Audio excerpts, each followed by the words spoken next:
Coming up on today's Wrestling News, WWE's Logan Paul in new $68 million legal trouble. Two top WWE stars out with injuries. The planned WWE WrestleMania 41 main events as of right now. And Gunther on why this wrestler didn't work in WWE. I'm Michael Hamflett. And I'm Phil Chambers. And this is the news. And we start with Logan Paul in more bother in court. Couldn't have happened to a nicer guy.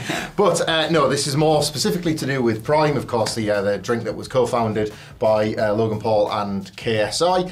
Don't give it to your kids or anyone else for that matter. I can say that in Wilborn's absence. And it seems as if the bottle suppliers of Prime would agree with that.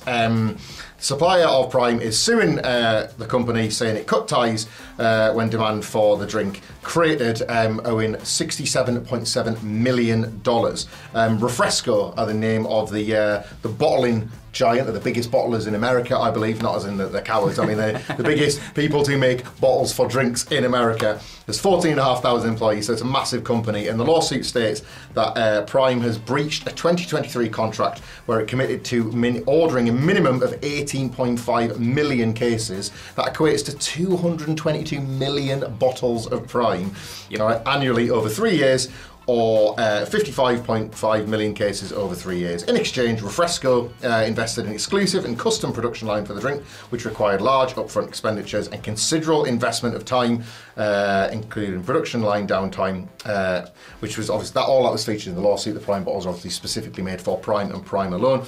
The original agreement was made in April 2023, which was based on the huge demand Prime was experiencing at the time. But by 2024, this is per the lawsuit, sales of Prime beverages were falling well below the defendant's expectations. The lawyer representing Refresco in the complaint added that though the decline was seasonal, it also referenced the fading social media buzz and a series of other lawsuits against Prime, of which we won't go into detail now, but there has been plenty of those. And indeed, this comes hot on the heels of Logan Paul facing his own legal action. There was the CoffeeZilla story that we talked about earlier this week, which, to contextualise with WWE, resulted in them seemingly creating a lawsuit storyline in order to try and get the SEO results for the real lawsuits down the Google search. So it makes you wonder if they'll try and do this again for the second one for Logan Paul. Well, for the second one related to Logan Paul in the matter of 7 days. Yeah. Yeah, I mean, not a lot to add to this. It's, business things, dodgy dealings, obviously. A lot of money. A lot of money involved, a hell of a lot of money involved. The thing for Prime was ludicrous at the beginning, and people were scrambling to get those bottles. Yeah. It was genuinely insane, the kind of palpable promotion energy. Of a product, wasn't it? Just marketing. Huge marketing push. But then, after a while, obviously, you've got to give people the bottles and then you just see it everywhere and that shine's going to wear off. It kind of naturally is. And they've obviously wildly over-projected how much they thought they were going to sell of this. And it's got them into a little bit of trouble. I mean, if you go to a WWE event, you're not going to be short of taking about 6 bottles home as a freebie as you're leaving the event here. So that would be my advice. If you want to get the bottles while you still can, we will see how this one develops. There's Prime's free commercial purpose. There you go. Go buy Prime if you want, I suppose. But going over to actual wrestling things. And two top stars are out of WWE for a little bit, at least. Now, one of this is coming from Dave Meltzer of the Wrestling Observer Radio, just so you know. But one of them is Seth Rollins, and the other one is Dakota Kai. And both of them were in angles on Raw. Dakota Kai was in a backstage segment where she got beaten up by Sonya Deville and that lot. The Shooters! And obviously Seth Rollins was in the big angle with Bronson Reed when CM Punk went off to chase Drew McIntyre, and Bronson Reed came and destroyed him with tsunami after tsunami after tsunami. Oh my God. I love the visual of him jumping through a sea of people to land. Get out of the way! It's like, okay, just squash him, it's fine. A money angle, wasn't it? It was a really good angle. But both of these things were done to write them off TV for a while. Now, Dave didn't go into any detail about Dakota Kai at all, but he did talk about Seth Rollins a little bit, saying basically that he's not like fully injured. He is cleared. He could wrestle, but he is definitely banged up, and the timing works out. Sort of with SummerSlam and then this to sort of just write him off TV for a little bit, just give him a couple of weeks to rest up a little bit, and obviously sort of make a star out of Bronson Reed while you're doing it. There is plans to have them wrestle at some point down the line, but it won't be like super quick, and Dave had no word on whether Seth would be back for the pay-per-view, the Bash at Berlin, or not. So it's just done to give Seth Rollins a little bit of time to sort of recover from sort of niggling things. rather than anything serious. Not to sort of use this as yet another excuse to put over present-day WWE, but this just feels like business being done the proper way. It is terrible that injuries happen to wrestlers, we know this, but two things here. Number one, wrestlers getting the required time off to heal properly and effectively, rather than just being encouraged to work through the pain, regardless of what we know about how it used to be. You sense that has still always gone on because wrestlers get scared and paranoid that they're going to lose their spot. Well, here, Seth Rollins and Dakota Kai being written out via attacks means that they've got something to come back to. Yes. Bronson Reed has gotten over huge as a result of this, and may well now get a match against somebody else in which he goes over that person as a build to the Seth Rollins match down the line. Similarly, Dakota Kai's injury, devastating as that is, having only just come back from injury earlier this year, was there to feed Damage Control's babyface turn and their run against the Shooters on Raw as this, mystery trios division seems to be coming together in the women's division. Again, opening the door for Dakota Kai return if and when she's healthy to do so. Yeah. This is how it always used to work. If wrestlers got hurt, it was less about coming out and could just cut in a shoot promo on television or an article going on WWE.com and us all wishing them well, as we do, of course. But it was about leaving business there for the day they were able to return, build it into the work, and then allow the recovery time with a bit more emotional security that there's something waiting for them when they come back. Yeah. I don't like that either of these two wrestlers are hurt. I like that they can sit comfortably and rehab safely and heal properly, knowing that their spot is there waiting for them when they come back. Fingers crossed, right? Yeah. 100% agree with all of that. It's good, and it's like the CM Punk thing and the Rhea Ripley thing as well, and massive examples. Obviously, they were much more serious injuries, but in terms of WWE taking that time to think, okay, we've got this situation, what are we going to lead it to, and how are we going to get there, even while they're injured? And they did a wonderful job with the CM Punk and Drew McIntyre thing, and they did a different but also wonderful job with the Rhea Ripley thing, where she wasn't on TV as much as Punk was, but they still very much built the storyline around her return, and it was all the Liv and Dom stuff was waiting for when Rhea Ripley is ready to come back, and they could just pull the trigger on it, and it was going to be brilliant. And it was brilliant, and it is brilliant. That's it. Seth Rollins is a made man, but Dakota Kai should look at that and take sort of some solace from the fact that you're not just going to be left behind, and this is how the system is trying to support these wrestlers. Yeah, loads better. Yeah, it's good stuff. Loads better. And speaking of loads better, Phil. Hello. WrestleMania 41 in Las Vegas. I say Las Vegas because it's loads better than everything. Yo Hotel, please respond to my DMs. We're going to be there at WrestleMania. We're going to be doing a live show. Can't wait. Details to come. Now I've put Phil on the spot. But no, we're all very excited about WrestleMania 41, whether we are there or not, and I'm sure you are too. Yeah, tickets are going to go on sale soon, and if you are needed any sort of sales pitch, not that you do, it's WrestleMania in Vegas, but Dave Meltzer has come through with what are currently at least the planned main events, and they may be, well, one is certainly quite predictable, the other one maybe less so.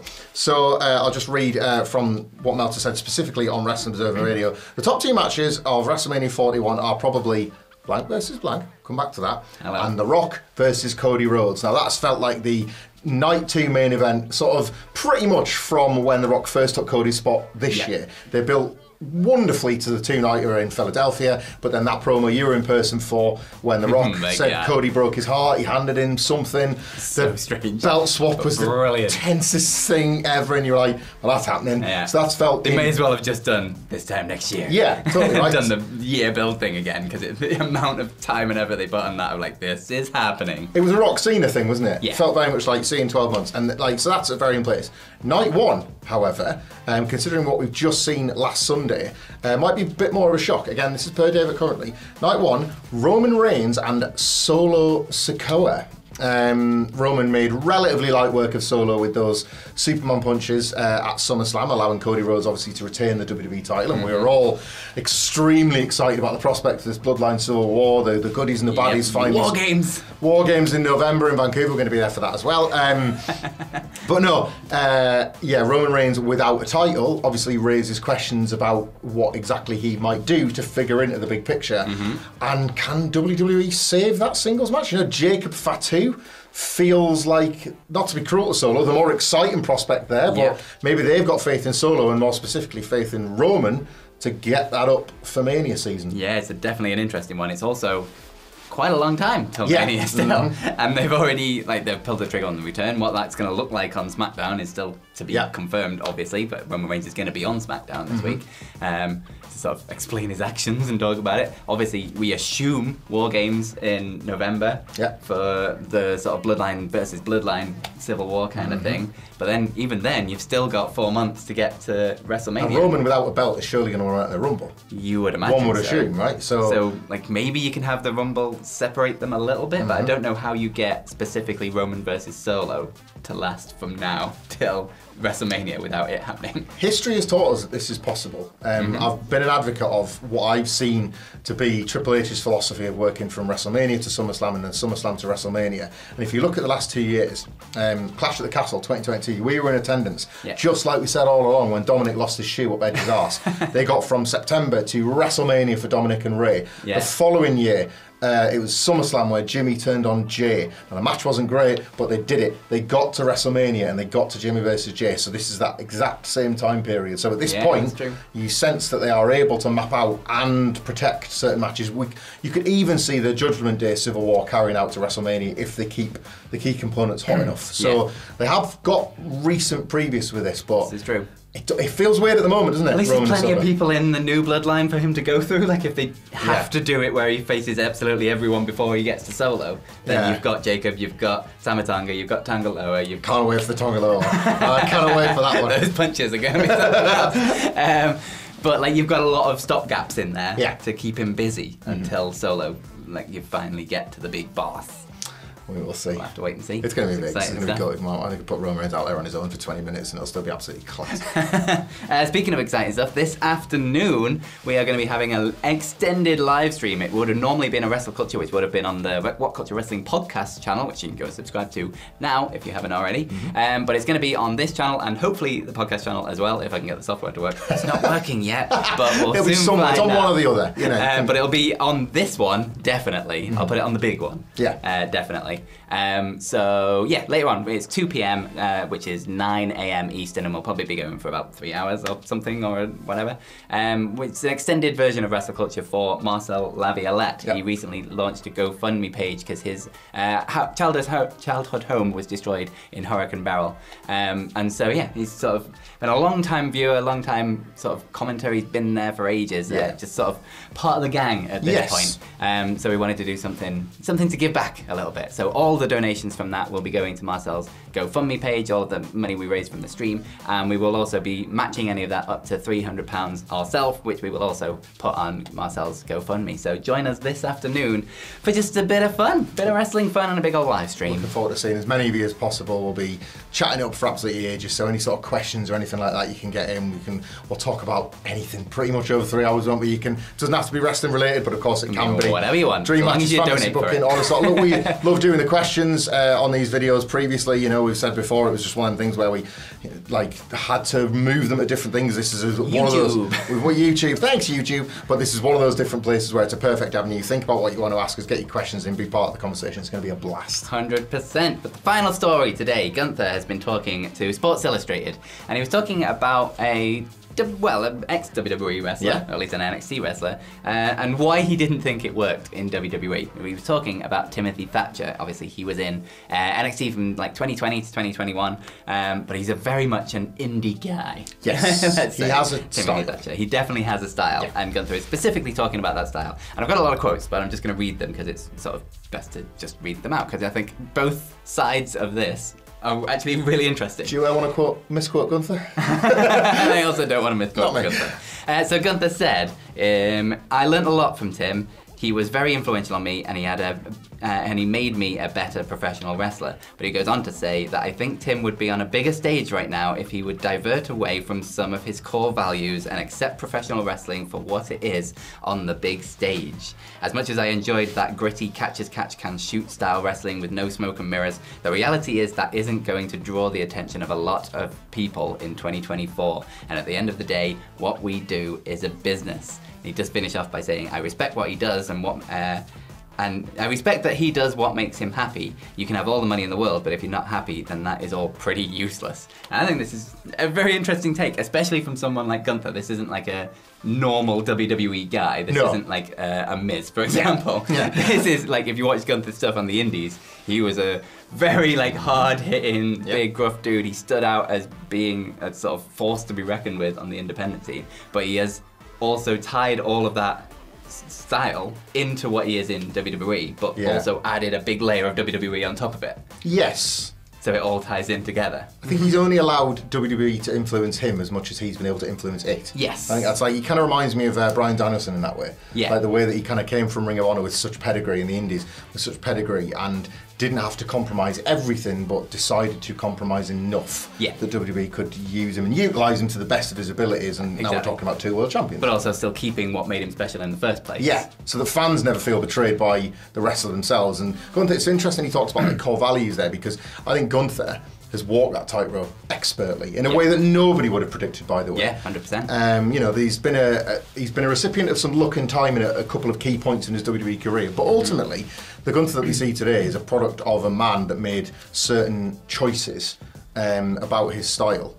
He puts over Timothy Thatcher there, doesn't he? About that exact style that helped Gunther get noticed in the first place. Yeah.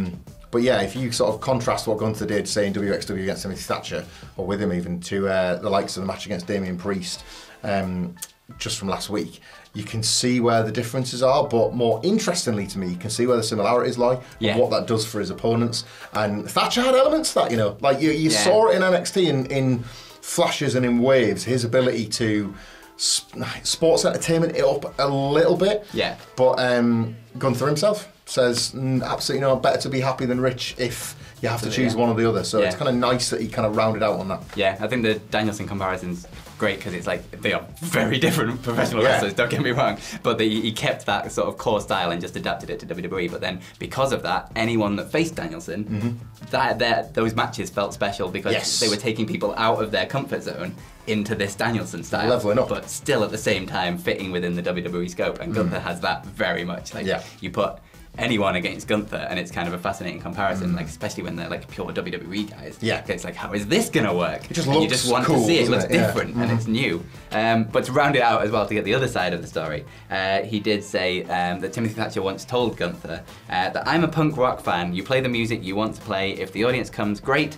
and if they don't, that's okay too. Just to get the pure flip side of it. Just want to do the wrestling that I want to do. The measure of the man. Exactly. And you know, like all things considered, like Timothy Thatcher does well in pro wrestling. He's very well known. He's never short of a booking and has appeared within WWE. He was on Dynamite. You know, like he's as far as like mainstream goes. It's not like he's never been part of that scene. Yeah, he's been on so he's kind of been able to like break down a couple of barriers of his own completely on his own terms. Yeah. There's a lot to be said for that team. Yeah, absolutely. Nice story. Nice story. Nice story. Yeah. But speaking of nice, come see us in Wembley! What Culture Wrestling live at Wembley. whatculture.com/tickets. They are still available. You can still get merch for now, but that's going to be taken down soon because I need to get those. Probably as you're watching this, right? Printed. Last orders today. I would get last orders in today if you want a t-shirt, and you definitely want to make sure you get one of the t-shirts. Get them in today. whatculture.com/tickets. We're like 2 minutes walk away from Wembley Stadium. It starts at midday, and you can just like watch our show. It's like an hour and a half, and then we got like an extended meet and greet thing and a hangout. You can get drink and booze and food and whatever you want, and then toddle off over to Wembley, and it's going to be a good day. It's going to be awesome, isn't it? A sweet disco afterwards as well. Yes. While we're doing plugs, and we saved them for the end plugging. today because we know you're absolutely sick of them, and I'm not. I love this bit, but I'm sick of them too. Leave Wembley, go and see Miller and Wilborn do some of the best videos we do at What Culture. Do all the reactions and ups and downs and what went down outside Wembley. Big crowds. It's an amazing experience. And then again, in that big crowd, shuffle to Sweet Chin Disco. There are very limited tickets available for that too. Get your tickets now. More big announcements coming. Yeah, and they will go quickly. So get your tickets now. You've been earlier in the day to us. You'll know exactly where to go because it's also back at the Crystal Club, the perfect venue right next to Wembley. You don't need to contend with the crowds, contend with the taxis, do what me and Sidgwick did last year and panic and run through tube stations to get the last one of the night. You do not need that. What you need is some drinks with us and Wilborn. You need is a party. Yeah, and Max Cass to let your hair down, have some fun. It's going to be an amazing time. That's Sweet Chin Disco. Check out their socials, go online, search Sweet Chin Disco to find all the ticket information you need. Exactly. And speaking of your like London journey for the day, you can go on a journey right now of YouTube right here.